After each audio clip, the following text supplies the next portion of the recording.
지금 이제 국민의힘의 어떤 선거 운동 과정에서 이제 가장 논란으로 이제 등장한 게 윤석열 전 대통령과의 이제 거리두기 문제인 것 같습니다. 이제 글로벌 이코노믹이 한길 리서치에 의한 조사를 보면 국민의 58.4%가 국민의힘 탈당에 동의한다 이렇게 응답을 했습니다. 동의하지 않는다는 30.3%. 또 국민의힘 내부에서도 탈당 요구 목소리가 나오고 있습니다. 그런데 이제 김문수 후보는 탈당을 하느냐 안 하느냐는 윤 대통령 본인의 뜻이다. 이 부분, 그러니까 비상계엄과 관련해서는 죄송하고 잘못됐다고 사과를 했습니다. 이렇게 선을 긋고 있는데, 자 이거 지금 이제 김용태 비대위원장이 내정돼 있지 않습니까? 예. 그래서 지금 김문수 후보가 김용태 비대위원장을 내정했을 때부터 좀 예정된 어떤 기류의 변화가 있었다고 볼 수 있습니다. 김용태 김용태 의원이 일관되게 윤석열 전 대통령에 대해서 비판적 입장을 취해 왔었죠. 계엄도 반대하고 탄핵에 대해서도 굉장히 비판적 입장을 유지하는데 그런 분을 우리 당의 간판, 대선의 간판으로 이제 중용했다는 것은 김문수 후보가 김용태 의원이랑 이제 서로 소통하면서 상당한 공감대를 가졌다 이렇게 볼 수 있는 거고, 이게 아마 오늘 이제 내일 이제 아마 제대로 이제 취임을 해서 비대위원장 역할을 할 것 같은데, 내일 취임하게 되면 좀 더 수위가 올라간 전향적인 입장 변화가 있지 않을까 싶습니다. 그리고 지금 말씀하신 것처럼 이게 점점점 이제 김용태 의원 비대위원장 얘기하고 김문수 후보 얘기했는데, 이렇게 총의를 모아가는 과정, 그러니까 의원총회를 통해서 여론조사 결과에 대해서 발표를 하면서 여러분 뜻이 뭐냐 이렇게 총의를 모은다 그러면 윤석열 전 대통령에 대한 출당이라든가 또는 탈당, 자발적인 탈당 이런 것에 대한 구체적인 얘기가 나올 가능성이 이번 주 안에 충분히 있어 보인다 그렇게 봅니다. 네, 이제 속보로 저희가 토론하는 사이에 윤 전 대통령 이르면 오늘 자진 탈당, 대선의 변곡점 뭐 이렇게 기사가 났습니다. 그렇게 되면 이제 민주당의 그 공세 칼날도 이제 칼끝도 좀 무뎌지나요?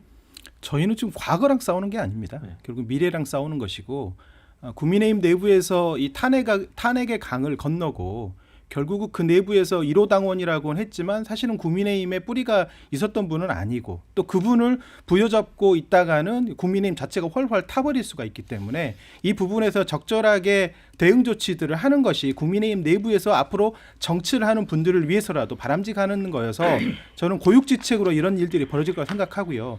윤석열 전 대통령이 먼저 탈당하지 않으면 결국 쫓겨나게 될 거기 때문에 본인이 스스로 결단하는 것이 지금 국민의힘 후보가 남은 기간 동안 선거운동을 하기 위해서도 필요하다 이렇게 생각하면 본인이 어쨌든 자진 탈당을 할 것이고, 그럼에도 불구하고 본인이 앞으로 재판 과정이라든지 여론 지형에서 뭔가 옹호 세력이 필요하다고 생각한다면 이렇게 탈당 의견을 내비쳤다 하더라도 어느 순간 다시 또 철회하는 이런 상황도 벌어질 수 있기 때문에 그거는 윤석열 전 대통령이 어느 정도 염치가 있느냐 여기에 저는 달려있다고 생각합니다. 네, 그런데 이 윤 전 대통령과의 절연 문제는 국민의힘 입장에서 보면 약간 또 그 앞뒤가 복잡한 측면이 있는 것 같아요. 왜냐하면 또 강성 지지층이 있기 때문에 뭐 후보가 물러나라 탈당하라라고 하는 것에 대한 부담도 있을 거고요.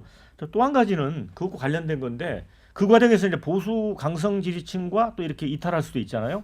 그런데 홍사모가 이재명 후보 지지를 했잖아요. 그다음에 김현철 YS 차남이죠. 김현철 이사장은 40대 기수를 언급하면 또 이준석 후보를 지지했어요. 이거 어떻게 풀어가야 됩니까?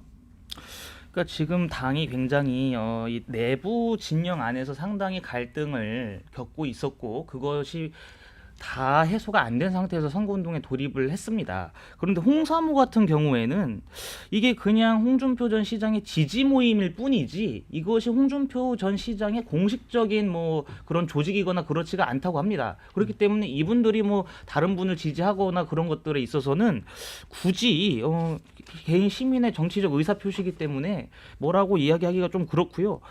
YS 그 차남이 김현철 이사장 같은 분도 결국에는 그 정치권에 상당히 이런 영향력을 행사하고 싶어 하시던 분 아니겠습니까?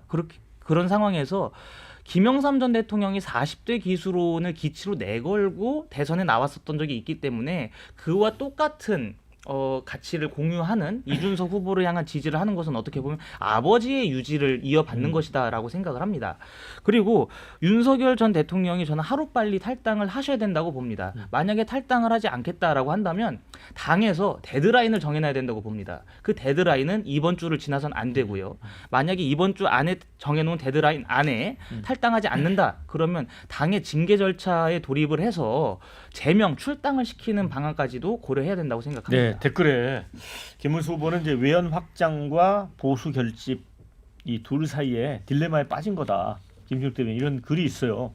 그러니까 절연 문제도 그렇고 약간 꼬여 있잖아요. 예, 두 가지예요. 이제 윤석열 전 대통령이 그 당을 나가는 방식이 두 가지죠. 하나는 탈당이고 자진 탈당하는 것, 그건 스스로 나가는 것인데 이렇게 되면은 국민의힘은 큰 부담이 또 생깁니다. 왜냐하면 국민의힘 그동안 이 12.3 비상계엄부터 지금까지 5달이 넘는 동안 뭐 했습니까? 윤석열 전 대통령과의 결혼 의지 밝히지도 못했고 탄핵의 강을 스스로 건너가려고 하는 그런 의지도 보여주지 못했다라는 방증이 나오는 거예요. 그러니까 전체적으로 윤석열 전 대통령의 처분만 기다려왔다 이렇게밖에 표현할 수가 없는 비판이 하나 있는 것이고 출당을 시킨다, 당에서 제명 출당을 시킨다라고 한다면 말 그대로 보수 지지층의 이반이 굉장히 심해질 가능성이 있죠. 윤석열 전 대통령을 쫓아내 어제 부산에서 조경태 의원이 그 출정식 같은 데에서 윤석열 전 대통령을 출당시켜야 된다라고 얘기가 나오자마자 지지층들이 야유를 퍼붓고 비판을 했던 그런 장면들도 봤기 때문에 이거 쉽지 않다라는 부분이 있고요. 그 좀 전에 이제 김현철 이사장이나 이런 부분들 말씀 나왔으니까 같이 묶어서 드리면 어쨌든 지금 그 김문수 후보 측은 상당히 어려운 국면에 있다. 왜? 김문수 후보와 경쟁 관계에 있는 사람들이 지금 김문수 후보를 돕지 않고 바깥으로는 이준석 후보 쪽으로 가고 또 한쪽에 홍준표 시장을 지지했던 분들은 이재명 후보를 도우러 지금 오고 있는 상황. 그리고 마지막으로 그 세미준인가요? 그 조직은 김문수 후보 캠프에 들어갔다가 통합당 사람들이 많다라는 이유로 네. 불참을 선언한다는 기사가 나오는 걸 보면 네. 쉽지 않은 상황이다.